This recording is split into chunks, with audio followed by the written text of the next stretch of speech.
Première vidéo concernant l'activité expérimentale et lentilles convergentes et formation d'images en première générale. Donc je vais faire plusieurs petites vidéos pour expliquer ce TP là.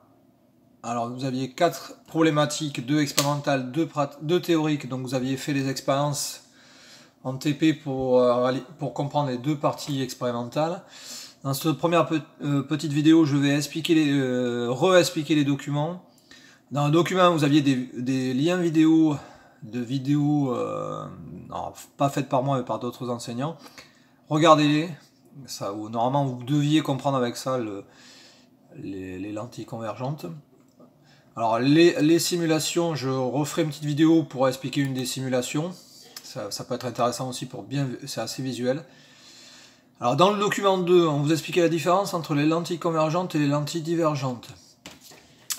Alors si on prend des rayons qui arrivent parallèles entre eux sur la lentille convergente, eh bien, ils vont converger, on dit qu'ils convergent, les rayons vont se croiser à un point, donc les rayons vont converger, donc c'est pour ça qu'on appelle la lentille convergente.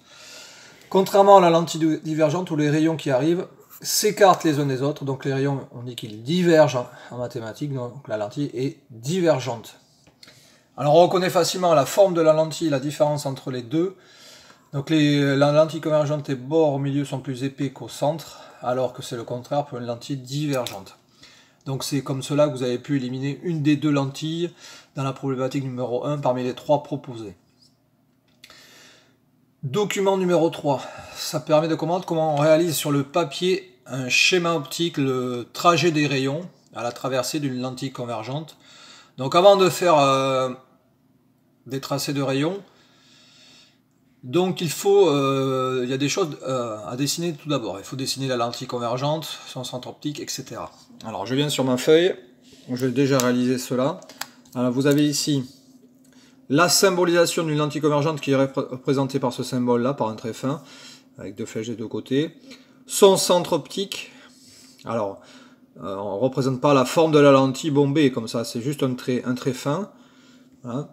Vous avez l'axe optique en pointillé. Alors, il passe par le centre de la lentille en étant perpendiculaire à la lentille. Voilà. Alors au programme vous n'avez qu'à les lentilles convergentes. Les lentilles convergentes c'est des flèches comme ceci. Les lentilles divergentes dont je ne vais pas en parler, ce n'est pas au programme. Ensuite vous avez 2 points particuliers, des points virtuels pour la lentille qui sont le foyer objet et le foyer image F et F'. Alors la position de ces points dépend de la distance focale petit f' de la lentille. Alors ici c'est même plus 10 cm. Si on considère une lentille convergente de distance focale plus 10 cm, j'y reviendrai sur ce pourquoi je rajoute un plus. Chaque lentille convergente a une distance focale qui lui est propre, bien particulière. Ça dépend évidemment de la forme plus ou moins bombée de la lentille convergente, si elle converge plus ou moins les rayons. Si les rayons vont converger plus ou moins près de la lentille, si les rayons vont converger, voilà, imagine une forme différente de lentille, les rayons s'ils convergent ici ou ici, la lentille est plus ou moins convergente et évidemment la distance focale des lentilles serait différente.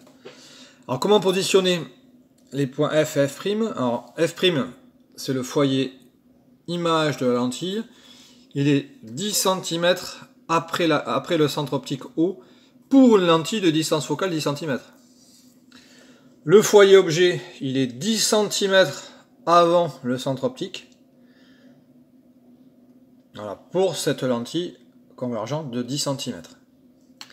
Alors dans ce document numéro 3, on vous expliquait, on vous donnait 3 règles importantes pour faire un tracé sur le papier de rayons qui traversent une lentille convergente, j'y reviendrai.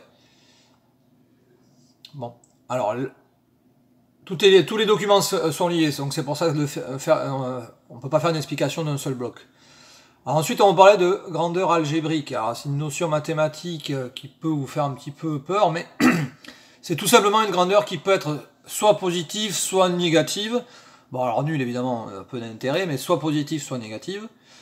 Alors si on fait le lien avec le schéma optique, en fait, quelles sont les grandeurs qui seront positives ou négatives? Là, on sur ce schéma optique, on parle de distance En fait, on va définir un sens positif pour l'horizontale et un sens positif pour la verticale. Voilà, alors, très intuitivement, pourquoi positif dans ce sens-là? Parce que la lumière, elle va arriver par là, et puis après elle va être déviée par la lentille. Et traditionnellement, un sens positif pour l'axe vertical vers le haut. Voilà, qu'est-ce que cela implique? Cela implique que, alors déjà en optique, il faut parler en grandeur algébrique, vous allez voir un petit peu plus tard, c'est important. Si je parle de la distance entre le point F et le point O, entre F et O, alors on a dit qu'il y avait 10 cm. Alors si je parle de distance comme ça, évidemment, toutes les distances sont positives, donc là, il n'y a pas de problème. Mais si on parle en termes de distance algébrique, que l'on note par une barre ici, cette distance entre le premier point et le deuxième point est dans le sens positif choisi, donc cette distance sera positive. Contrairement à la distance algébrique entre O et F', alors là j'ai pas mis la barre, donc c'est forcément positif. Quand je mets la barre, je parle de distance algébrique. Alors là, elle est aussi positive. D'accord.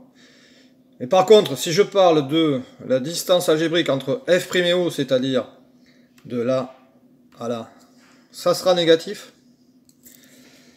Et de la même façon, ici, entre O et F, donc O et F dans le sens contraire du sens positif choisi, en distance algébrique, il faut mettre la barre négatif. Voilà, on aura besoin de ça pour l'optique, pour les lentilles convergentes. Ensuite, alors je reviens sur la distance focale. Donc, alors, la distance focale est définie comme étant la distance entre le point O et le foyer image de la lentille. Donc en fait, la distance focale, c'est une grandeur algébrique entre O et grand F'. Confondez pas le grand F' du foyer image avec le petit F' de la distance focale. Je vais l'écrire. Distance focale. Et ici, le point F', foyer image. Grand F', petit F'. Voilà. Alors là, vous avez l'explication du pourquoi du plus ici. Plus 10 cm, parce que la distance focale, c'est entre O et F', qui est forcément positive pour lentille convergente, donc plus. Bon, je ne détaille pas plus, vous me poserez des questions s'il faut tout à l'heure. Alors, je reviens au document 5. Alors, la distance focale, c'est important, mais la vergence aussi, c'est très important, parce qu'en fait, quand l'ophtalmologiste donne une prescription médicale pour des lunettes, en fait, il parle en vergence et pas en distance focale. Il va prescrire des verres pour les lunettes d'une certaine vergence par rapport à votre pathologie au niveau de l'œil. Donc la vergence, c'est l'inverse de la distance focale. Voilà. À condition, vous avez fait l'erreur. Vous avez vu que là, l'unité de la... Alors, le nom, on l'appelle la dioptrie, c'est l'unité de la vergence.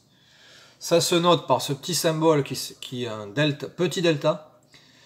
Et une dioptrie, c'est 1 mètre moins 1. Donc, il faut se mettre en unité internationale comme toujours. Ça veut dire que F' doit être en unité internationale en mètres pour avoir la vergence en mètre moins 1, donc en dioptrie. Si vous êtes en centimètres, ça ne fonctionne pas. Impérativement convertir la distance focale petit f' en mètres. Alors je vais m'arrêter là pour cette première vidéo. À tout à l'heure pour la suite.